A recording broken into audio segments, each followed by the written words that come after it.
2025 was a year defined by diplomacy in action, a year where Jamaica's voice grew stronger and its partnerships deepened.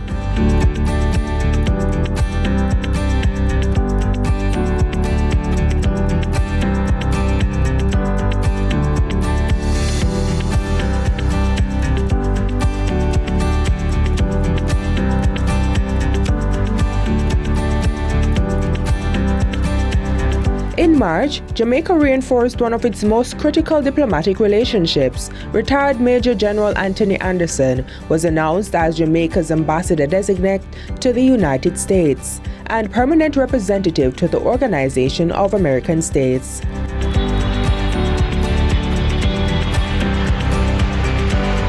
Just weeks later, Jamaica hosted a historic visit. On March 26, U.S. Secretary of State Marco Rubio made his first official visit to the island. Meetings with Prime Minister Dr. Andrew Holness and Foreign Minister Senator Kamina Johnson-Smith reaffirmed the strength of Jamaica-U.S. relations. Discussions advanced cooperation in national security, intelligence, and surveillance.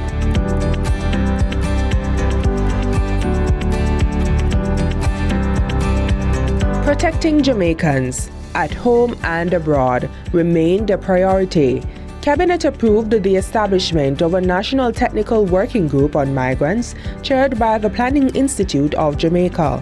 This multi-agency team coordinates a range of services for returning Jamaicans, ensuring dignity, safety, and accountability. And this includes their reception, verification, health checks, security vetting, and access to social and legal support. Where necessary, and I say this to citizens who are particularly concerned about those who return with serious criminal antecedents, monitoring and detention measures are in place. They will be applied. Celebrate in song as we rise to heights where we belong. Sound the victory drum for Caricom. With one voice, heads of governments of Caricom met at the Montego Bay Convention Center in St. James for the body's 49th meeting.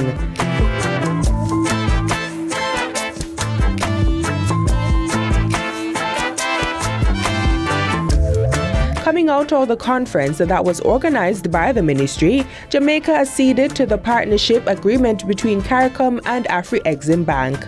The formalization of our association with the Afri-Exim Bank now paves the way for Jamaica to enter into a dynamic and transformative relationship with the bank that will assist in furthering national development through strengthened economic collaborative engagements. From plenary sessions to security partnerships and the Jamaica Constabulary Forces Transformation Expo, tangible outcomes were delivered.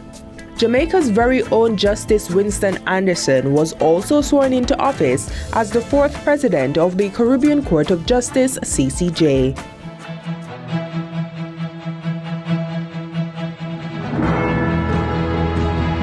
When the storm hit, the world answered.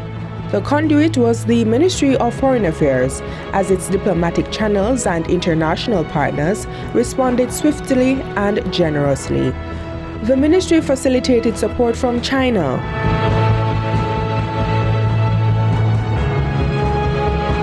El Salvador,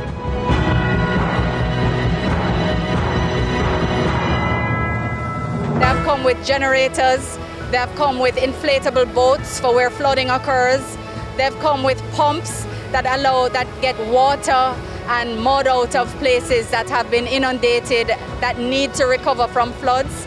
the Netherlands,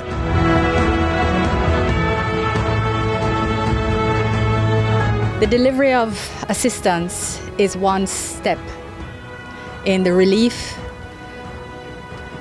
emergency response, relief, recovery, rebuilding. This will be an arduous task.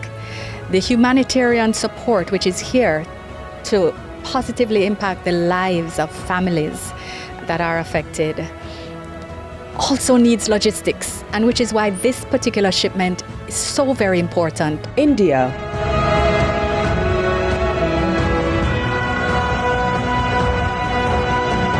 the Dominican Republic, and other bilateral partners. The comfort of a mosquito net, of a sleeping cot, a package of food to serve a family of 4 for a week. These are things that bring certainty, that bring some comfort and stability at a time of extreme dislocation. The ministry also facilitated the mobilization of electricity line workers from across the Caribbean and North America while arranging medical support through foreign teams and a Chinese hospital ship that treated thousands. Military personnel from Barbados, the Bahamas, Bermuda, Ghana, and Guyana were also deployed to the island to help accelerate recovery efforts. Global and regional agencies also played a vital role. PAHO, UNICEF, the World Food Programme, and SEDIMA, coordinating relief, medical aid, and food support for vulnerable communities. 5 achievements, 1 clear message. In 2025, Jamaica, through the Ministry of Foreign Affairs and Foreign Trade, strengthened its alliances, protected its people, led its region, and stood resilient with the world.